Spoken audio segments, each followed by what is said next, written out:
جامعہ تعلیم الدین سیڈاگر YouTube channel کو subscribe کیجیے اور مزید اپڈیٹس پانے کے لیے گھنٹی کے بٹن کو دبائیں۔ لائک، شیئر اور کمنٹ لازمی کریں۔ جزاک اللہ خیرا۔ والصلاة والسلام على سيد المرسلين وعلى آله وأصحابه أفضل الصلاة وأزكى التسليم، أما بعد۔ قلم میرا قاصر، زباں میری عاجز، محمد کی عظمت بتاؤں میں کیسے؟ قلم میرا قاصر، زباں میری عاجز، محمد کی عظمت بتاؤں میں کیسے؟ ہے محبوب رب وہ، امام الرسل وہ، فضائل مکمل سناؤں میں کیسے؟ درود و سلاموں کی بارش ہو یا رب نبی مکرم شفیع الورا پر، درود و سلاموں کی بارش ہو یا رب نبی مکرم شفیع الورا پر۔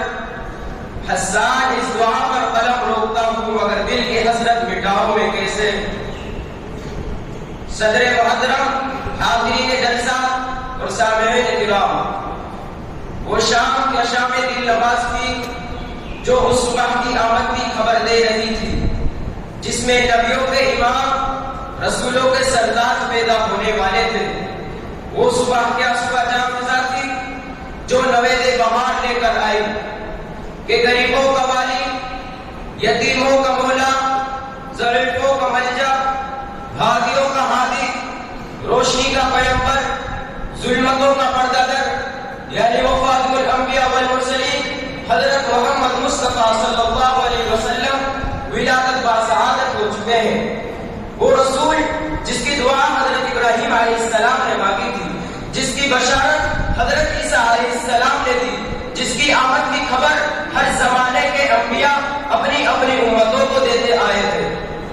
دوشنبہ کا دن، ربیع الاول کا مہینہ اور اسی مہینے کی 9 یا 12 تاریخ وہ انقلاب آخری تاریخ تھی جو دنیا میں ایک نئے انقلاب کا پیش خیمہ تھی، جو ایک نئے دور کے آغاز کا مزدہ تھی، جو اس بات کا اعلان کر رہی تھی کہ کفر و شرک کی سیاہی کافور ہونے والی ہے، ظلمتوں کا دور اپنی موت مرنے والا ہے، ہدایت و حقانیت کا آفتاب روشن ہو چکا ہے، دنیا نور الہی سے جگمگانے والی ہے، موسم خزاں رخصت ہوا، موسم بہار آ چکا ہے، سیسکتی اور دمتوڑ کی انسانیت کو حیات نو ملنے والی ہے۔ وہ آ گئے تو آ گیا دنیا میں انقلاب، وہ آ گئے تو آ گیا دنیا میں انقلاب، اجڑا ہوا چمن تھا گلستہ کر گئے۔ حضرات، وہ رسول جس کی صداقت و امانت بچپن ہی سے ضرب المثل بن چکی تھی، جس کی پابندی عہد اور صفائی معاملہ کے اہل دنیا شروع سے ہی گرویدہ تھے، جس کے فضائل حمیدہ اور اوصاف فاضلہ کا سکہ نبوت ملنے سے پہلے ہی سارے عالم میں چلنے لگا تھا، جسے اپنے پناہی صادق و امین کے لقب سے پکارتے تھے، جو راست بازی، عفا ارادہ اور عادل پروری کی وہ مثال چھوڑ گیا جس کا جواب نہ پہلے تھا اور نہ آئندہ مل سکے گا۔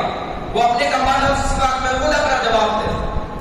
حضرات، کیا آپ کو عبداللہ ابن ابی حفص کا واقعہ یاد نہیں، جنہوں نے آقا مدنی صلی اللہ علیہ وسلم سے خرید و فروخت کا معاملہ کیا تھا؟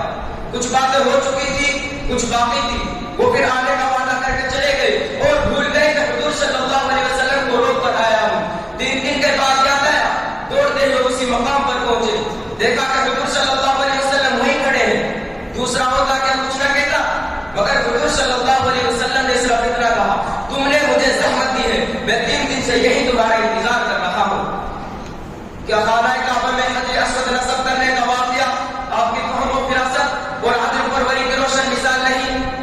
جب خانہ کعبہ کی اکثر و تعمیر کے وقت حجر اسود نصب کرتے وقت سخت نزاع ہوا، ہر قبیلہ اس سعادت سے خود بہرور ہونا چاہتا تھا، بات اتنی بڑھ گئی کہ تلواریں پھچ گئی، قریب تھا کہ حدود حرم خون سے لالزار ہو جائے۔ 4 دن گزر گئے مگر جھگڑا نہ کر ہوا۔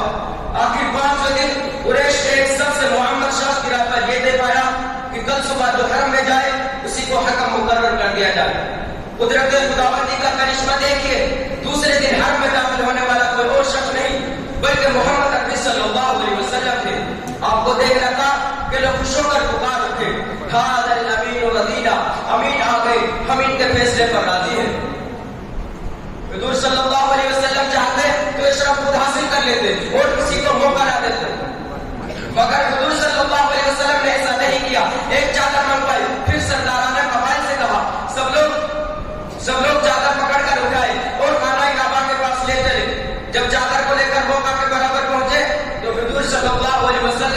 دست مبارک سے حجر اسود نصب کیا اور آپ صلی اللہ علیہ وسلم کی اس حسن تدبیر سے ایک خوفناک جنگ کر گئی.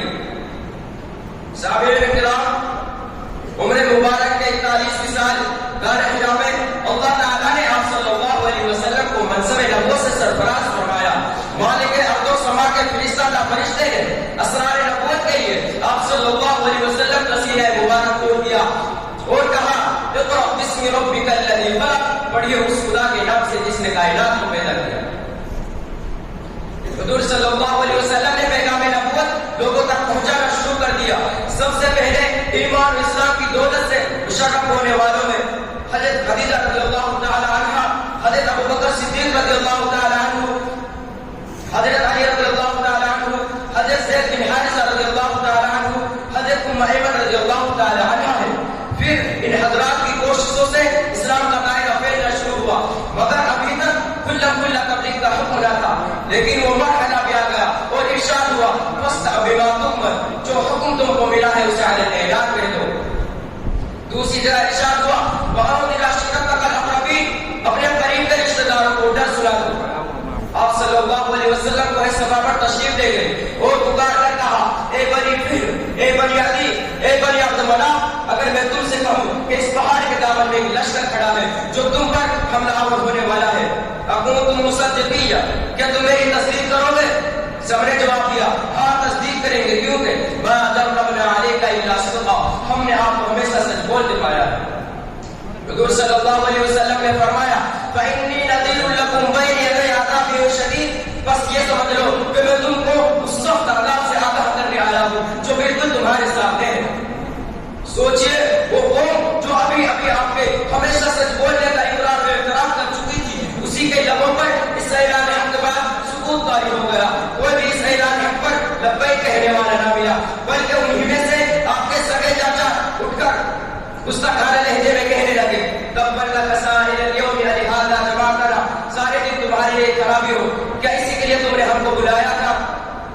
مکہ کی زندگی میں رسول اللہ صلی اللہ علیہ وسلم اور صحابہ کرام کو جن کی راہ میں جتنا ستایا گیا اس کی کوئی مثال نہیں ملتی. لیکن اسی طرح حضور صلی اللہ علیہ وسلم اور صحابہ کرام رضی اللہ تعالیٰ عنہم اجمعین کے ثبات قدمی اور استقامت کی مثال دنیا کی تاریخ میں نہیں مل سکتی. کفار کے خلاف مخالفت کے بعد اسلام کا قافلہ سرگرم سفر رہا، مسلمانوں کی تعداد بڑھتی گئی، اسلام کے نام لیواؤں میں اضافہ ہوتا رہا اور آج 4 عالم میں اسلام کا کلمہ پڑھنے والے موجود ہیں. وہ دانائے سبل ختم الرسول المولائے کل جس نے، وہ دانائے سبل ختم الرسول المولائے کل جس نے غبار راہ کو بخشا فروغ باد یہ سینا. نگاہ عشق و مستی میں وہی اول وہی آخر، نگاہ عشق و مستی میں وہی اول وہی آخر، وہی قرآن وہی فرقہ وہی یاسین وہی طٰہٰ. وآخر دعوانا